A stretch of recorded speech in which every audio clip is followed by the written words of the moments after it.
is there space for someone like me who would consider themselves to be a liberal in country music? And if so, where is that? Are you talking as a performer or as a listener? Oh, I would love to be a performer. But for now, baby steps, a listener.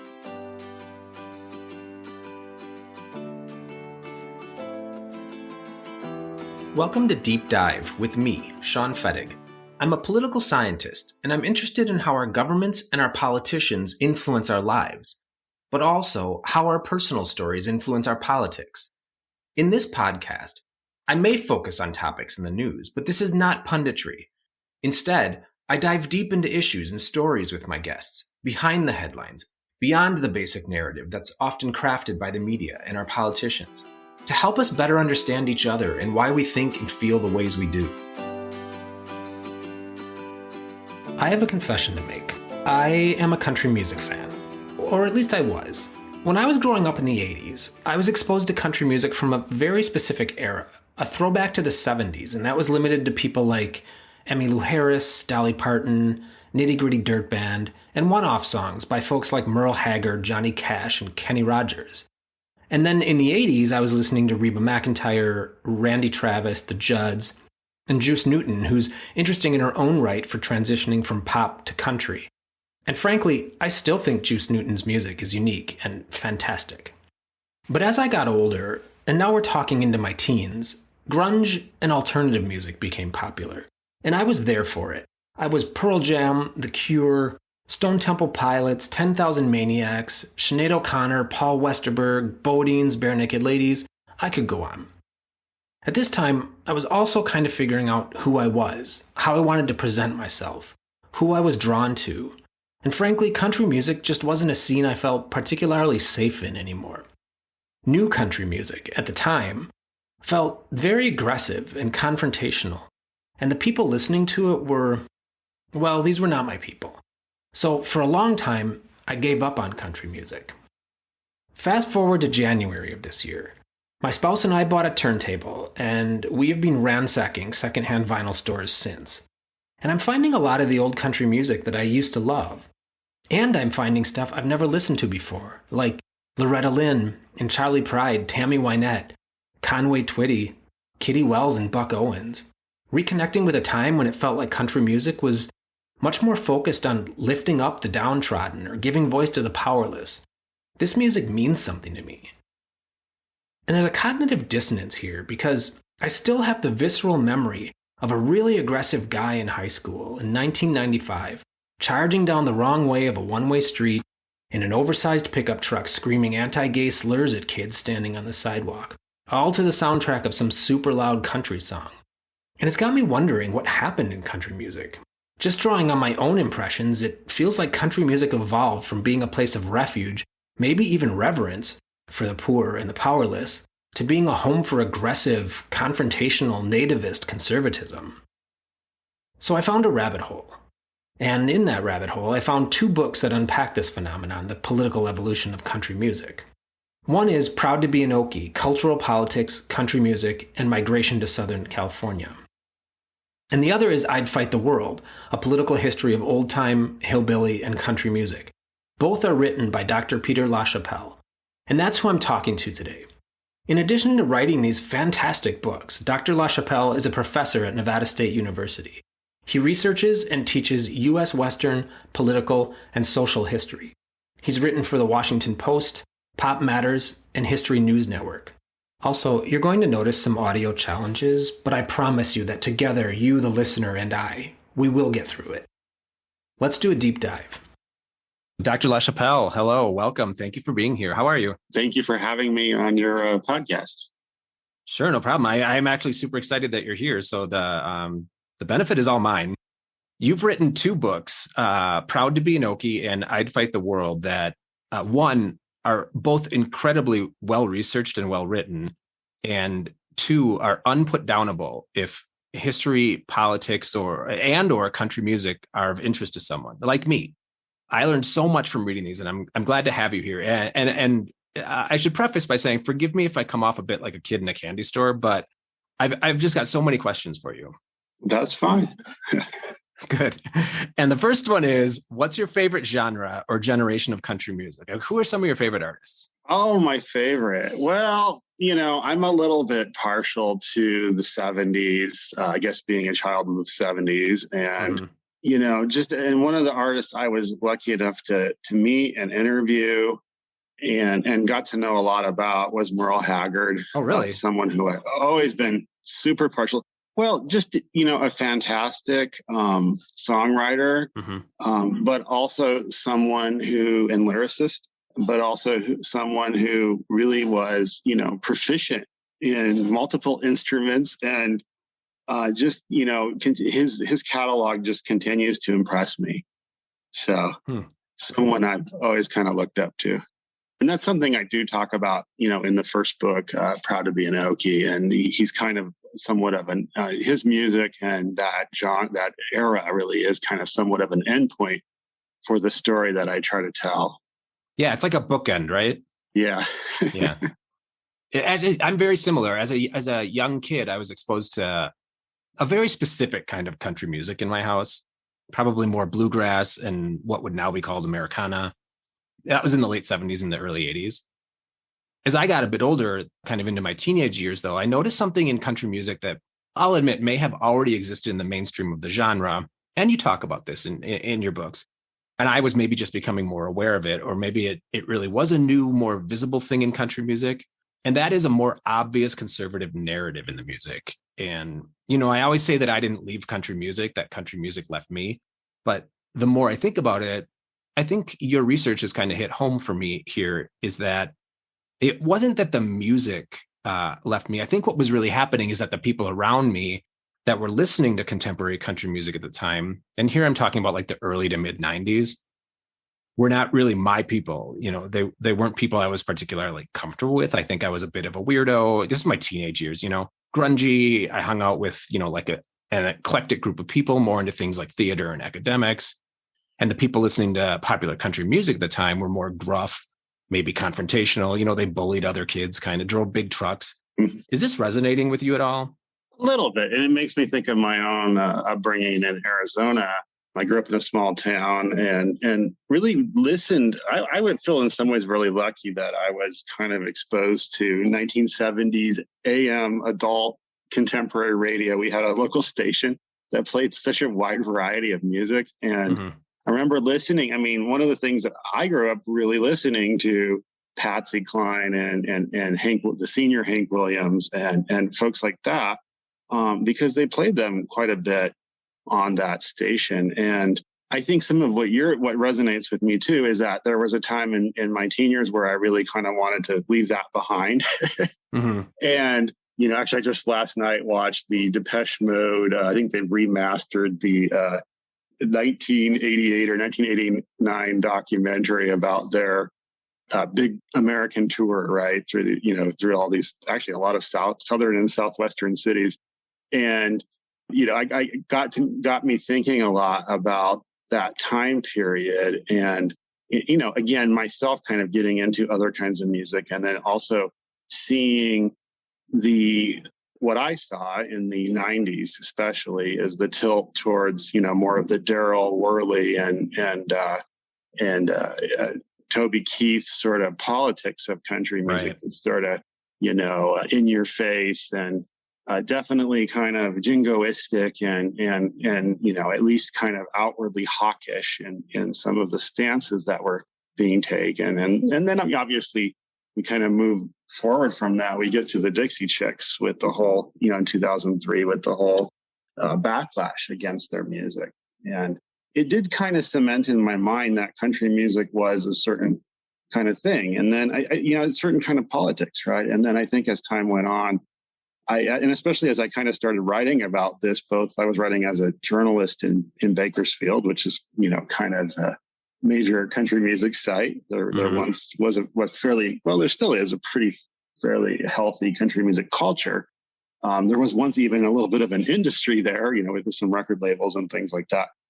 And, I started to kind of take a step back and really rethink that. And, I in my position as a writer, I got to interview people like Buck Owens and Merle Haggard. And one of my favorites was Rose Maddox, who was quite a scream. Really? She for your listeners is, a figure really came out of the 30s and 40s. And, some of the folks who play rockabilly see her as a forerunner because she kind of brought forward a style of playing, what she would have called hillbilly music that was really raucous. And she took stances. She did things with both her voice and on stage that really kind of pushed the boundaries of what people thought of as acceptable for women at that time. Mm-hmm. Well, so let's jump back in time then. And this is probably specific most to like Proud to Be an Okie, is where and I mentioned that bookend where, you kind of begin your analysis with the history of anti-migrant attitudes towards Okies, which is in a nutshell a derogatory term for poor migrants out of Oklahoma into California around about the 1930s. And this history is absolutely new to me. But the images you reference in the book, Proud to Be an Okie, definitely throw me back to the images I remember seeing growing up. And what I'm talking about here are like the classic image of a shoeless hobo, quote unquote, an unkempt woman in the dirt surrounded by children. And it really has made me think about how images like these shape our formative and social development and maybe our politics. And I always took these images as true representations or depictions of, like shared experiences across the entirety of America. But what you talk about is that these images actually reflect an othering of folks. And that does change some things for me. So I guess I'm wondering, am I just incredibly naive, or is there a reworked historical narrative here that is just slipping past everyone? Well, I would say it's not reworked. It's complicated. And, I think that like a lot of the representations you're talking about come out of John Steinbeck and the Grapes of Wrath, or Dorothea Lange's photography, which is, amazing in its own right and something that should be studied. And you're right. I think a lot of these folks were trying to sort of depict the migrants. And in this case, we're talking people coming out of Oklahoma and Arkansas, as well as, parts of Texas and Missouri, areas around that Dust Bowl area that moved out to California en masse, right, in the 30s and continue to do so into the 40s and 50s. A lot of them, escaping either the drought if they were farmers, or in many cases, the Depression itself. They might have been working in small towns or blue collar or, small shop sort of positions. And they just found there was no work and they ended up moving to California. And I think when, these outsiders come in, like Steinbeck and Lange, their goal partly was to represent the, United States as a whole. But I think there was a parallel story going on, especially in California, probably also to some degree in Washington State and other places, Oregon, among local residents, that these people were interlopers, that they were coming there to take advantage of local welfare systems, and that they really contributed nothing good to the local economy or to the culture, that sort of thing. And what's interesting to me is I kind of delved into this and looked more and more at these sorts of representations, which were often parallel to these more popular attempts, right? Is the way race kept coming into it, and the way that, they would almost depict these individuals as having, racial characteristics and that were different than other white Protestants. And I found that really fascinating and kind of disturbing. And then I also found on the other side, John Steinbeck, before he wrote The Grapes of Wrath, he wrote a pamphlet called Their Blood is Strong. Part of his argument was, well, these are white Anglo-Saxon Protestants. We should welcome them and accept on the kind of racist line that here's a group of people that are worthy, right?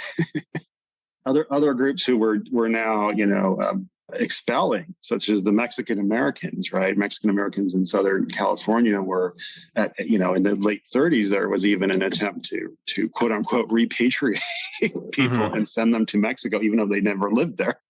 And, this was kind of a conversation that was going on at the time. And, it fit in also with a larger story that sort of middle-class reformers had kind of in many cases had accepted a line about really comes out of the eugenics movement, though, that poor white people are inferior and that they were, that there was improper breeding and all kinds of this sort of, notions of stock and race and that sort of thing going on. And that this explained generation after generation of criminality, right? Mm-hmm. And so kind of really digging deep into some of those images, I think if you're even like a Caldwell's Tobacco Road, and that it really shaped kind of the sense at the time, at least, among those people reacting to the migration in the endpoint states, that, I think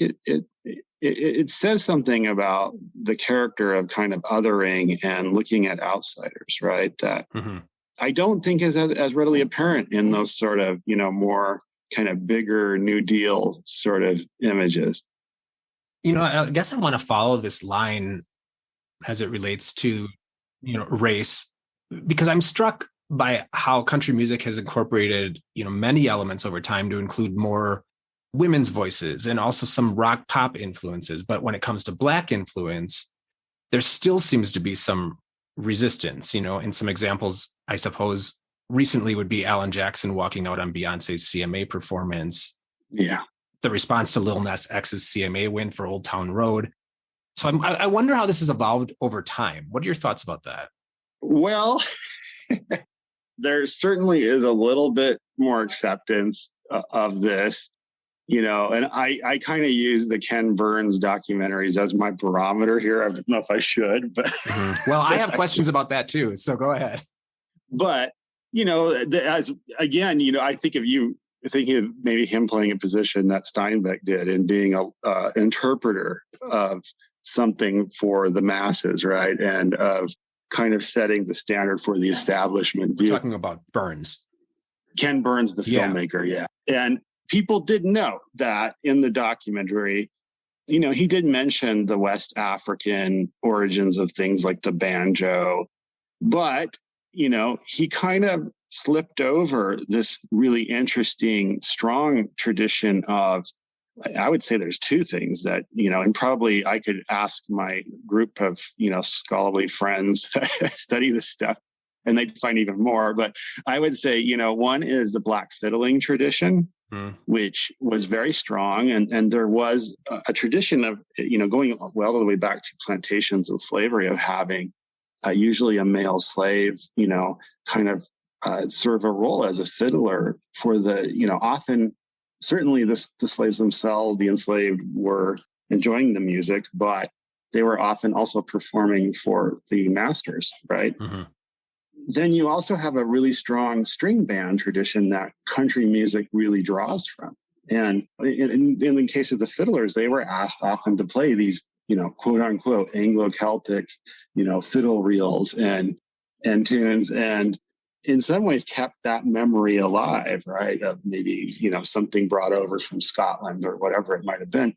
And then you have the role of these string bands in places like Memphis that were really innovating and trying new things with guitar and sort of jug band style music that were also kind of, in a sense, preserving and innovating on country music. And none of that story gets told there, right? Mm-hmm. And I think that, and I'm not picking on Ken Burns because I know he's telling a very large story and he has a limited amount of time to do that. Right. But I think that's a larger issue within the country music culture, the industry, the performers, is that there's sort of this acknowledgement that Black music has always been there and been influential and important. And yet it never seems to take a center role in the way that we kind of construct our narratives about this. And so, and one thing I've been kind of looking into lately, so I write a lot in my second book about George Wallace and the way he used country music for, years and years and years, decades of gubernatorial and presidential campaigns. Right. And most of them, not all of them, near the end he changed a little bit, but most of them, to prop up a kind of segregationist vision of either his state of Alabama or the nation.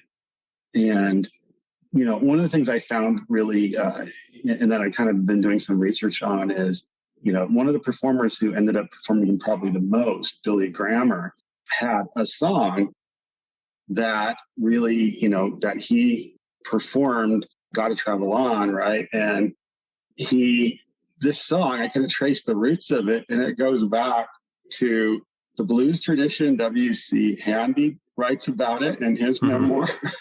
And the tune itself goes back to a spiritual that we documented back to at least the 1860s. And, and yet here he is playing this song every single day, that he went out and campaigned for George Wallace, the biggest segregationist in the country. Right. And he never really admitted that. Like, I noticed that when the press talked about the song, they would mention that he thought it had some roots in Scotland. And, I'm sure he was aware of at least some of this lineage. And, it was kind of a knowing sort of a mission going on there. So, yeah, there's a lot to unpack there. But I do find this happening, and I agree that the reaction to Little Nas X, bothered me a lot too, because in a lot of ways the themes, and certainly I know he built, sort of the lyrical structure, the narrative of the song around a video game. It's interesting in itself. And my sons play that game and love it. So there's a lot of conversations in the family about that game. But in some ways, the song has more elements of country and themes, right? Kind of historical thematic elements than a lot of what sort of you hear on, country FM radio these days. And yet, there was the reaction to sort of like de-chart him and to get sponsors to no longer, claim him as one of their spokespeople and that sort of thing. When you say roots in country themes, do you mean like traditional roots, right? Yeah, I mean, both though, and I think one of the things that, is coming out right now and is the extent to which, I think, so here's an issue is I call this the OCP syndrome, which is the only Charlie Pride syndrome that for decades, the country music industry acted as though the only African-American person really interested in performing country music was Charlie Pride. And that just wasn't true. There were all kinds of performers. And there's some scholars today working on, I'm not necessarily going in that direction right now, but uncovering, all of these other performers who were trying to make it, but just couldn't get that support, especially because radio, and it still remains pretty important. Radio really wasn't open to these sorts of things, right? So, it's an interesting, there's a lot going on. Now, certainly all these performers will talk about how they learned to play guitar from, maybe a local African-American man who performed, or, that's a very common theme that you'll see when you start reading like country music memoirs and autobiographies and that sort of thing. Yeah. So I'm going to switch gears a little bit. In Proud to be an Okie, you start your analysis in like Bakersfield, in California, LA, with Woody Guthrie. And, we've talked a little bit about, what I think would be a natural comparison in the realm of country music, like deep dives, if you will, which is Ken Burns' country music documentary, where he starts from a different place, which is like hill country music. Yeah. And then there's also the Nashville music scene.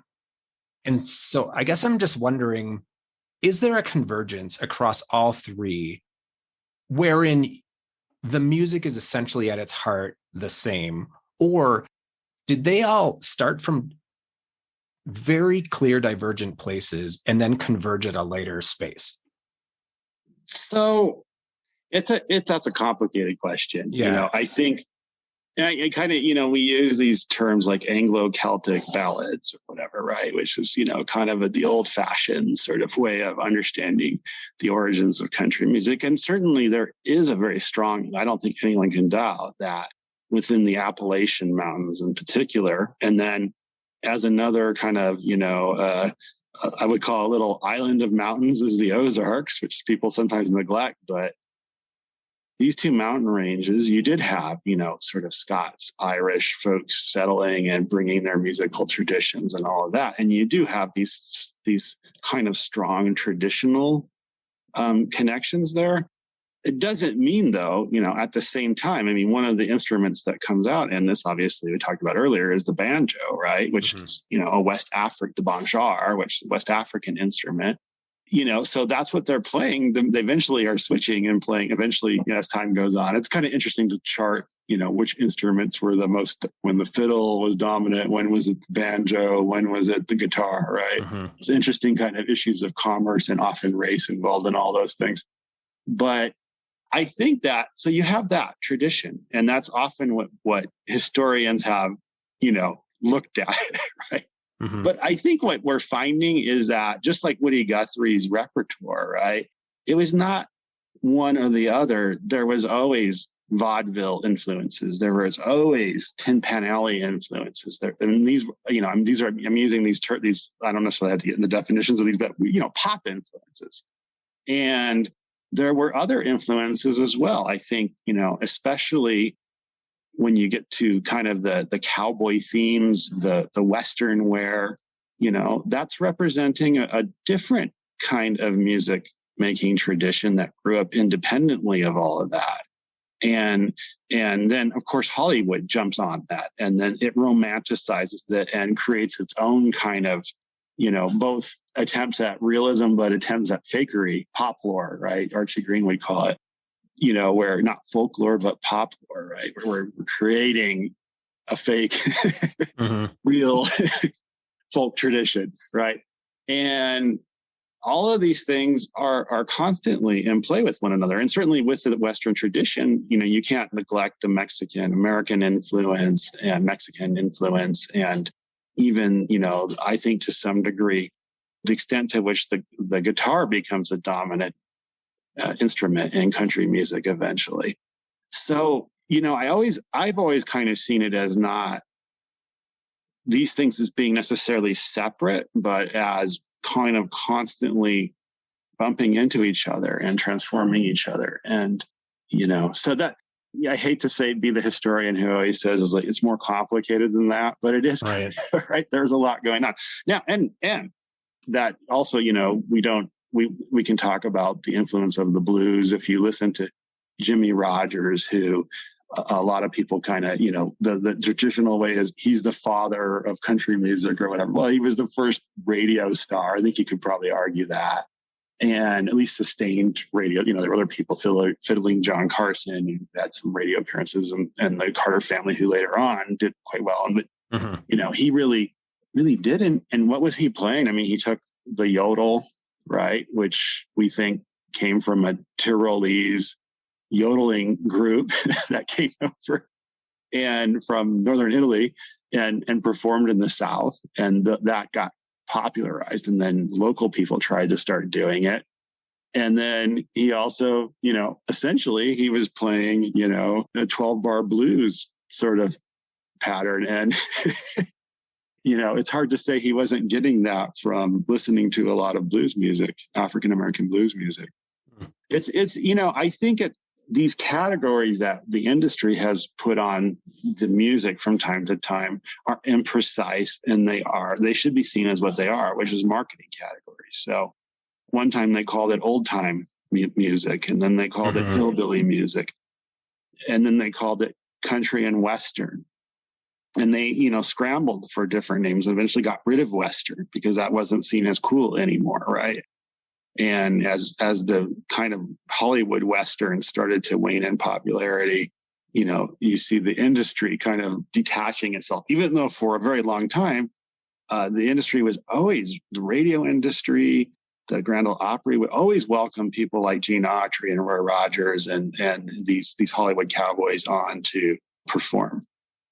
At the nexus where country music and politics converge, and maybe more recently, it's more so the case that I guess the question is it more so the case that country music has changed, or that our politics or our political parties have changed? And I guess what I'm getting at is the original listener base, which was, lower income, lower educated, the same now as it was then? That's a difficult question. I do think that there is some truth to the argument that there has been a suburbanization of the country music audience, meaning I think now if you looked at like the country broadcast radio, right, organization, if you look at their statistics, you're going to see that, compared to, I know the original study back in the 70s, I think it was Richard Peterson, one of the sociologists who studied country music for a long time. They essentially made that kind of argument that it was a lower income audience. And I think that was probably true for the time period. But I do think that that audience has grown and expanded into the middle class.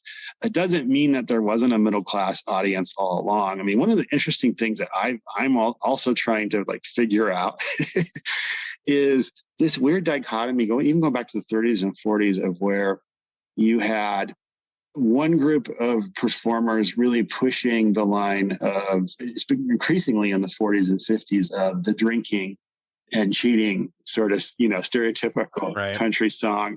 And at the same time, there's a whole nother group of performers and radio personalities, including, at that time, they were more announcers, MCs of programs because disc jockeys didn't quite exist yet. Mm-hmm. But we're pushing the idea that country music was clean, godly music, and that, I find strange things, as a historian, one of my favorite political country music, I guess you can call him a performer, at least he was a songwriter, was Pappy O'Daniel, right? Governor of Texas in the 30s, mm-hmm. who gets kind of characterized in the Oh Brother, Where Art Thou movie, right? Right. Coen Brothers. And he was an interesting figure, but I found this fascinating article from 1945. He ran for governor and kind of, I'm going to support the 10 Commandments, but I'm also against capital punishment. It's kind of weird, sort of populist platform that he ran on. And he used his own, he created his own band, the Hillbilly Boys, that included two of his sons playing banjo and fiddle.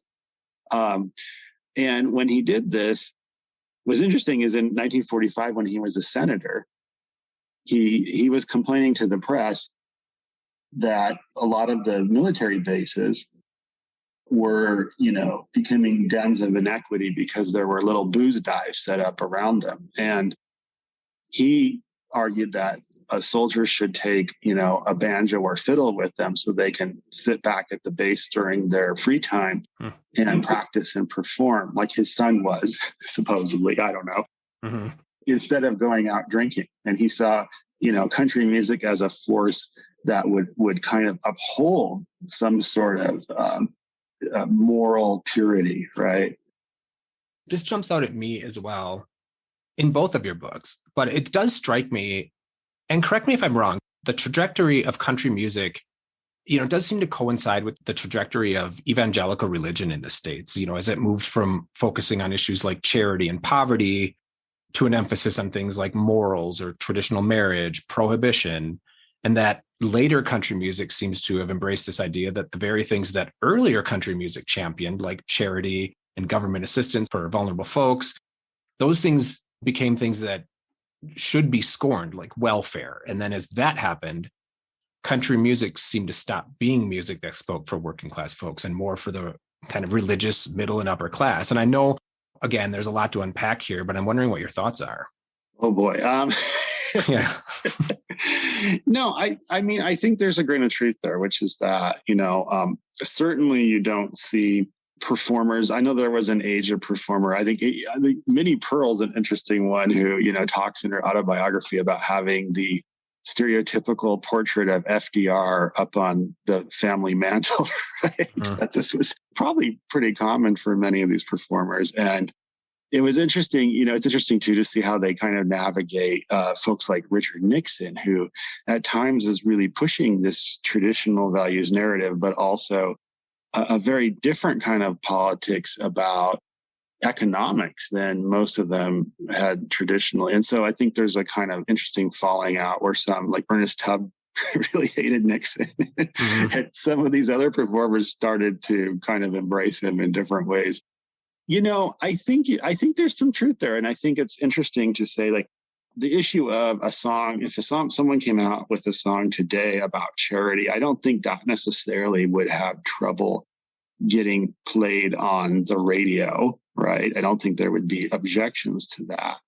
I do think that there has been kind of a shutting down of discussion of things like welfare, which kind of makes me think, if you kind of want to put a dot on your date line, I'd say 1970 when, Guy Drake came out with a song that became a reasonable hit, Welfare Cadillac, right? Which kind of criticized people for, accepting all kinds of assistance, school lunch, whatever, while they also drove like a brand new fancy Cadillac. It's that sort of stereotype. And the question is, I don't know, like there are some conversations that it seems like are less likely to happen now. I do think, though, we don't want to oversimplify it because there's always been pressure on performers. Going back, Roy Rogers in the 40s wrote about this is, that if you take one position, then you potentially alienate half your audience, right? And so that still comes into play. But, it does seem like the industry does, when it comes to more liberal positions, either it discourages, well, we don't talk about politics. But when it comes sometimes to the more right-wing or conservative positions, or maybe positions that performers on that side are taking outside of their music, right, in terms of, their online, their social media activity, that kind of thing, there's a tendency to kind of look the other way, right, in those cases. It's kind of a selective scrutiny going on. And, I don't know. I don't know the answer. I think it's certainly there are powerful players. I know we've had a lot of discussion of, we did this interview right after the Texas school shootings. Mm-hmm. The issue of the NRA being involved in promoting and using country music, that's, something that's going on for a couple of decades at least, with a wing of that organization called NRA Country, which has promoted the careers of many up and coming artists. And, they're not expected necessarily to toe an exact party line, but they're expected to sort of generally support the message of the NRA if they're among that group of, if they're kind of selected for that lineup. And I mean, some of this started, going back to the 70s with Roy Rogers was one of the first spokespeople from the country music industry to represent the NRA. And he helped defeat a gun control measure in California that the NRA spent, I think at the time, about $5 million on. There is a subgenre of country that feels like it doesn't fit into this narrative as neatly. The transformation of moving from maybe a country music representing more of a working class liberal base to a much more conservative, and that is bluegrass. And, I think of maybe artists like the Stanley Brothers or Emmylou Harris or Alison Krauss. It seems to me like there's always been a liberal through line in bluegrass. And maybe some more recent bands would be like Old Crow Medicine Show or Mumford and Sons. And I guess I'm wondering, am I drawing a spurious conclusion here, or is the tradition of bluegrass maybe different? Well, I think you could find artists in bluegrass that on both sides there. And there certainly is a very strong, if you want to talk about the connection with gospel music and, sort of a country style gospel, is bluegrass has a very strong, if you listen to bluegrass radio, you're going to hear a lot of gospel today anyways. That said, there has been a connection. I mean, I think one thing I've noticed in general about bluegrass is there's less likelihood. I mean, people aren't coming out as often with really strident positions in the bluegrass industry. But, there have been examples of people doing that. I'm trying to think like back to there were some bluegrass artists who came out in the Vietnam War era, as kind of opposing the war. And there has been I mean, often because of where bluegrass has been located geographically, again, connected to those Appalachian mountain ranges, there has been an affinity historically with the Democratic Party and a tendency to support Democratic candidates. Probably not true necessarily anymore. But yeah, I mean, I do think that once you kind of get outside of those people who grew up with it, but maybe were rather living in other places, maybe some suburbs or urban places, and got interested in bluegrass, that, the potential for the music to be used politically in all kinds of directions sort of opened up in a way too, so. Take a breath, because my next question is a big one. So how do you see country music evolving in the Trump era of politics? And the reason I'm asking is, it's probably not controversial to say that our politics are once again becoming tinged with racial overtones. We're definitely seeing the empowerment of white supremacist organizations again. How do you, if at all, see this reflected in the country music industry now or over time? Well, I mean, I guess the best I can speak to that is just some recent events, and then some general characterizations. I do think there are people like, I think here of Eric Church, who have come out, Eric Church, about the issue, especially after the shooting here in Las Vegas a few years ago, questioning some of the NRA's positions and doing this publicly. And I think there are some performers they're at a position in their career where they feel empowered to kind of do that. And Tim McGraw, that's who I was trying to think of earlier, who are kind of, challenging this idea that country music is inevitably conservative or supporting a kind of right-wing populism of the sort of Trump variety, right? I do think that that a lot of folks are just afraid to say anything. And this is something, going back to the 2016 election, where The Guardian went and interviewed all these people in Nashville, and no one would tell them anything about who they supported, which was interesting. Mm-hmm. Sure, the old standbys, you could get the people that have supported every Republicans all the way back to the Bushes or whatever. They'll come out and talk about it, right? But they're not really worried about their careers or their legacies at this point, right? Mm-hmm. That's kind of interesting. I do think that you're seeing a new thing where, on one level you have like leaders in the field, such as Jason Aldean, right? He's who I think often of. In his music, I mean, he's avoiding politics, generally speaking, or if he is dealing with it, it's kind of in more indirect sort of ways. Mm-hmm. And yet on his social media, he or his wife are out, kind of pushing causes that some people are really wondering about, And kind of in your face too, very confrontational about it. Confrontational. And I think that is something kind of new, and it is a little alarming. I think that, that, and obviously this, when we talk about these folks and their families, we have to kind of consider this as part of a public image, a persona that's, if you look at some of these top performing artists, they basically have a variety of people helping them and serving as handlers or as intermediaries or whatever, or helping them in the studio or whatever it is. I mean, we have to kind of think of these artists almost as corporations. So, they're making a calculated decision about who they think their audience is and how they will respond. And, I think that's alarming, certainly.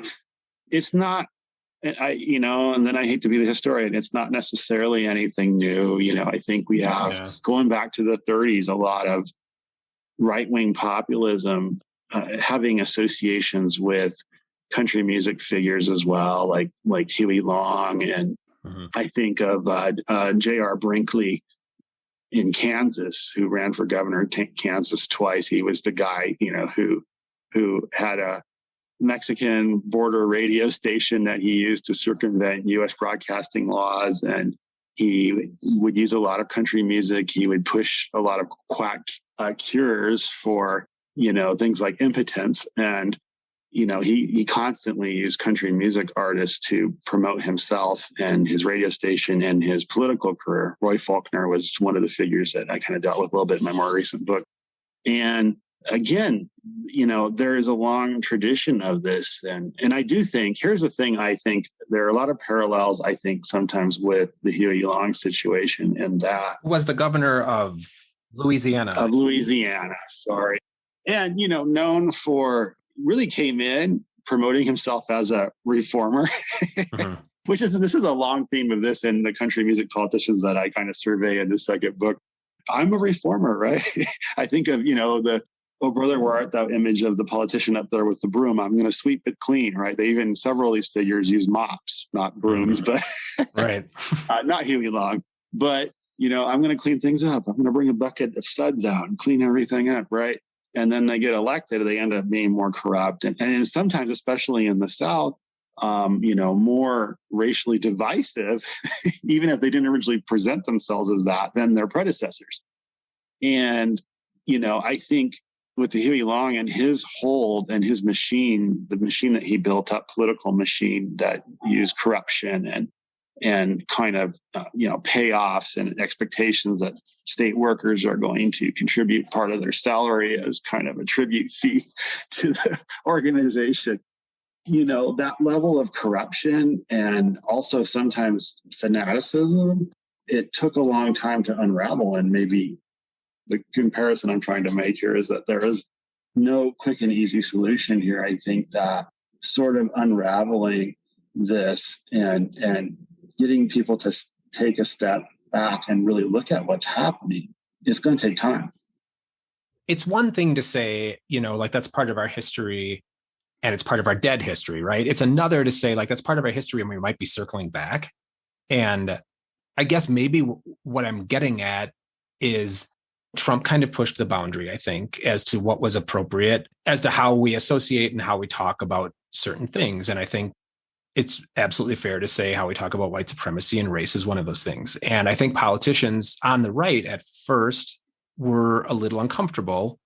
And then you started to see them realize that was a winning strategy for, at least a certain contingent of the electorate. And I guess what I'm wondering is that possible that country music singers will also make that same connection?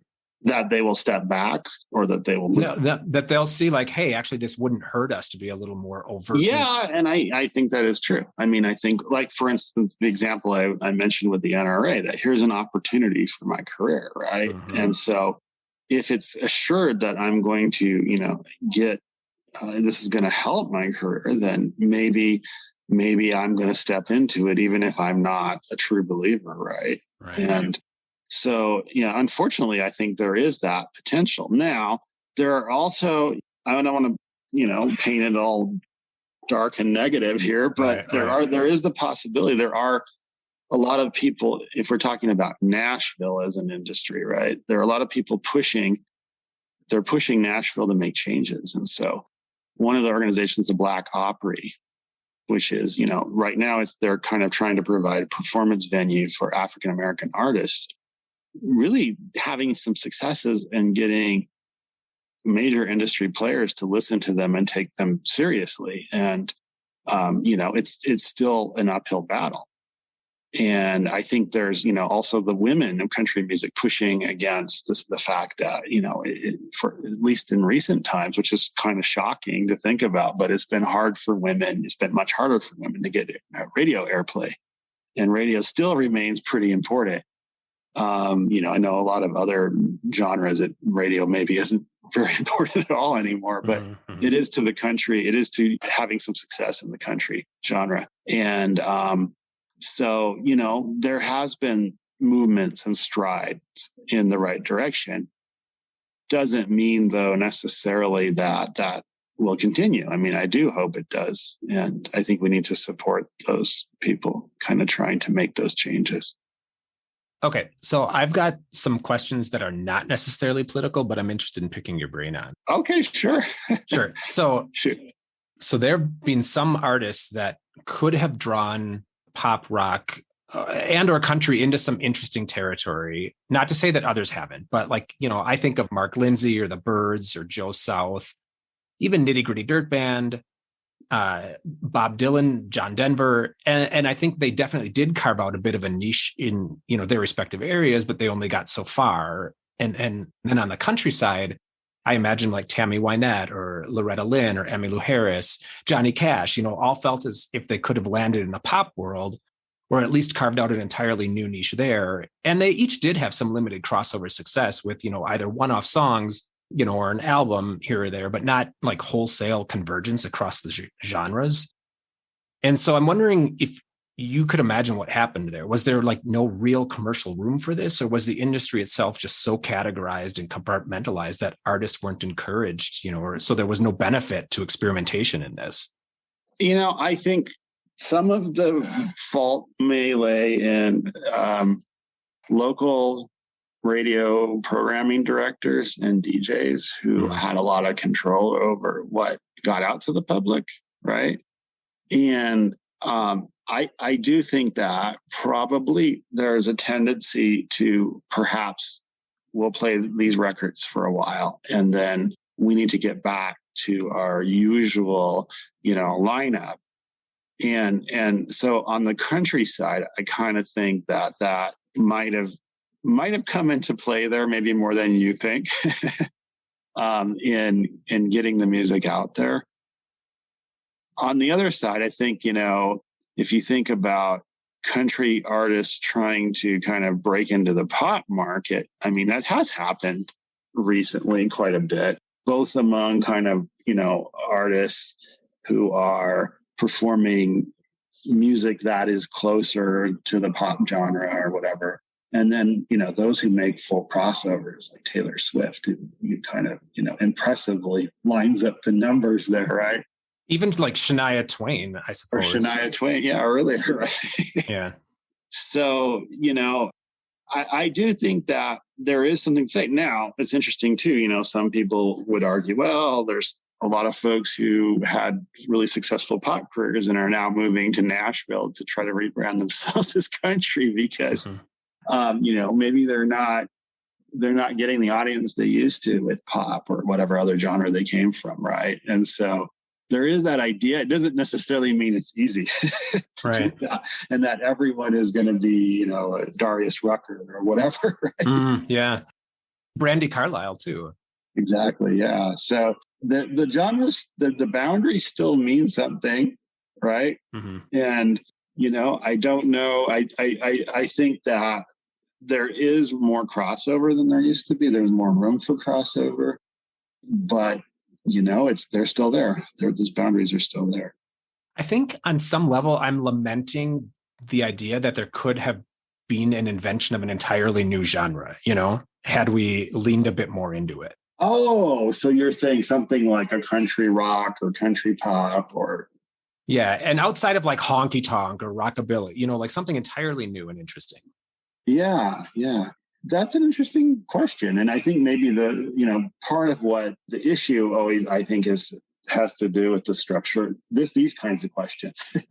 I don't think things necessarily like politics and racial attitudes we can always lay the blame at the feet of the industry. But when it comes to issues like the genre or making room for a new genre, I think the industry has a lot to do with that. It has to do with, what existing formats are there for popularizing the music at any given historical period. I don't know that this is still true, but I think Loretta Lynn talked a little bit about this as well, about, the importance of DJs and making sure that her records comported with whatever it is that their sensibilities were at the time to ensure that they got played. This is very true. And country music, I actually just had a really great Nashville-based journalist come to my class, well, actually come via Zoom to my class, right? To Marissa Moss, and she just came out with a book, so you should look up her book and support it. There's a plug. And she talked about this, and one of the things that doesn't exist in other genres is there are still these quote-unquote country radio tours that are really important to the success of especially middle level and up and coming artists. And they still go and travel from city to city, meeting with DJs and programming directors and other radio personnel. And part of the upshot of that, which he wrote about several years ago, is that there has been a really negative culture of sexual harassment associated with this, which isn't good. I suppose what she would say is good, or at least an element of it is good, is that there is this sense that people know one another in the industry. Mm-hmm. There's kind of this closeness, right? And of course, that can be a good and a bad thing, right? I kind of use this metaphor that some of the writers about country music back in the 60s and 70s sometimes used about the industry's reaction to rock and roll, right? Circling the wagons, that there's this, there's outsiders. This closeness means we're going to be exclusive, right? On the other hand, the closeness can be something really supportive too, to up and coming people. So it's an interesting kind of dichotomy. I think country music presents itself as being a friendlier space in some ways, mm-hmm. but also I think the reality is it also can be a space that's there's more potential for these kind of damaging relationships as well. Is there space for someone like me who would consider themselves to be a liberal in country music? And if so, where is that? Are you talking as a performer or as a listener? Oh, I would love to be a performer, but for now, baby steps, a listener. Okay, listener. Yeah, I think there is. And, even in your mainstream country, I think there are artists who are, I kind of mentioned some of the folks like Eric Church and Tim McGraw and some of these other folks. And certainly, some of the folks who have been cast by the wayside, the Dixie Chicks, are still delving, deep into kind of the country tradition and genre in different kinds of ways, newer and innovative sort of ways. Mm-hmm. I think that there is, and there's still this growing field too, which has become kind of a subgenre of Americana, right? Which we used to call it back in the old days alt country because of the listservs. I think it will forget which one, AOL or what this had. I was on it, I think, back in the 90s. Is that where the name came from? It's making sense now. Yeah. That they, and I think it is associated maybe with the publication, the No Depression, right, which took its name from the Carter family and all that sort of thing. But, they tried to connect themselves with a kind of history and a kind of roots, and are, I think you have people like Jason, I'll make sure I pronounce his name right, Jason Isbell, right? Mm-hmm, right.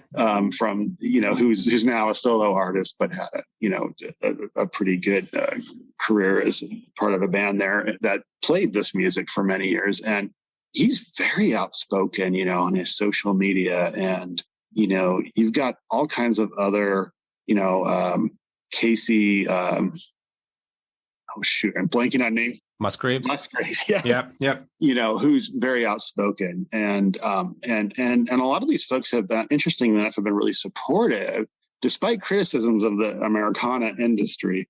They've been very supportive of these up and coming African American artists. I know Isbell even has kind of served. He's volunteered or appeared as kind of a an MC or show organizer in some of these events. So that's really fantastic. So the genre is not necessarily defined by what the mainstream industry thinks it is, and it's not necessarily defined as what a fan in state A might think or a fan in state B. I think we have to look to it to find those people and the kinds of stories and songwriting and music making that appeals to us. And there is a wide variety out there. Mm-hmm. And I suppose that's one thing, and this is sort of some point the country radio industries will have to deal with the fact that more and more country listeners are not necessarily being introduced to the music via radio. Mm-hmm. Right. And that may make changes. I don't know. Mm-hmm. I don't have the foresight. I'm a historian, so to predict the future there. But okay, what's something interesting that you've been reading, watching, listening to, and or doing lately? And it does not have to be related to this topic. Oh my goodness. I have been gardening a little bit, which is hard here in Las Vegas, but I'm doing some container gardening and enjoying that quite a bit, trying to learn about how. What are you growing? What grows in Las Vegas? Well, I started with herbs because they're easy and hard to kill. Yeah. but I'm trying to do, the Three Sisters right now. I don't know. I've got this plan anyways, which is the Three Sisters. It's a very historian sort of topic here, but it's doing beans and corn and squash, which comes from our indigenous traditions in North America of agriculture. So I'm trying that out, see what I can do with it. Well, that's not container. No, I know. I don't know how. I'm not sure. I haven't done that part of it yet. I'm doing, I have some cucumbers and peppers going, but yeah. Yeah. I tried that once, the Three Sisters, and it did not work well for me. It did not work. No, yeah. Oh, that's great. That's great. I think we should all be thinking about how we can feed ourselves. So yeah, it's fun anyways. It gets me out of the house a little bit. And I have this other crazy idea that I've been working on, which is a historical novel based to some degree on my grandfather's experiences, a grandfather who I really never got to meet, but I know collected the history from the family, but who served in a squadron in the Navy in World War II, a naval air squadron that actually operated what they call K-class blimps. And off the eastern coast of the United States, eventually they moved to places like Morocco as the war progressed. They operated these blimps essentially to sight German U-boats and report them, sometimes actually even act, against them, and with depth charges and things. So my grandfather was part of that story, and it's got me thinking, like, this is a great story, and no one knows we even used light other than air in World War II. I mean, right. Not no one, but there's a few people. Sure. But it's such a great story, and there's a lot of so I'm kind of thinking about using that basis and fictionalizing it and going in some new directions with it. Well, you're a great storyteller, so I full-throatedly endorse that. Okay, great. I will come back to you for a book endorsement when I'm done. You had Harry Reid endorse I'd Fight the World, so I think you're in better company. Dr. LaChapelle, I've really enjoyed this conversation. You've given me a new lease on country music. Okay, great. Thanks for taking the time to chat with me. Yeah, thank you for having me here.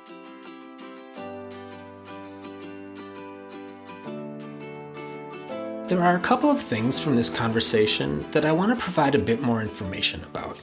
First, I had no idea about the Black Opry, so I've spent some time since this interview digging into it, and it's opened up a whole new musical world to me. And it's absolutely worth checking out and supporting if you're able and so inclined at blackopry.com. I've included a link in the show notes as well. Additionally, another new piece of information to me is that the National Rifle Association supports some country artists that are expected to, in return, in some form or another, also support the National Rifle Association. It's an arm of the NRA called NRA Country. After the Parkland shooting in 2019, a list of NRA country performers was removed from the NRA Country website, so it became invisible to viewers. But some of the partner artists include Luke Bryan, Blake Shelton, and Thomas Rhett, Florida Georgia Line, Charlie Daniels, Luke Combs, Hank Williams Jr., Travis Tritt, and the Gatlin Brothers. This is being recorded a few days after the Texas Republican Party released its platform, and it's pretty, shocking. And not because some fringe extremists are running around spouting this stuff, but because it's an actual formal platform that the Republican Party in Texas has endorsed. Here are a couple of planks from that platform. The party endorses the fact that Joe Biden is an illegitimate president. He is not. That Texas should vote to secede. I say, please, go. And they reference homosexuality as, quote, an abnormal lifestyle choice. While I have talked to folks about this last plank before on this podcast, about the Republican Party's renewed attacks on the queer community this year, it is worth mentioning that the vast majority of the public is accepting of queer folks, supports same-sex marriage, and do not approve of discrimination based on sexuality or sexual orientation.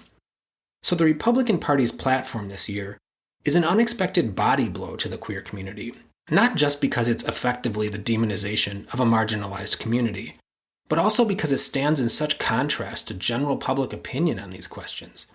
It makes me wonder if they actually stand to gain any traction on this. So next week I'm talking to Dr. Paul Brewer at the University of Delaware, He's a researcher and expert on queer rights, public opinion, and how the media and politicians can influence that public opinion. As always, in the meantime, you can email me at deepdivewithsean@gmail.com with any thoughts or questions. Follow me on Twitter at deepdivesean and on Instagram at deepdivewithsean. Also, if you enjoy this podcast, please feel free to follow it on the platform of your choosing, or give it a like. And if you have any friends that might be interested, let them know about this podcast too. It really helps to get the word out. Chat soon, folks.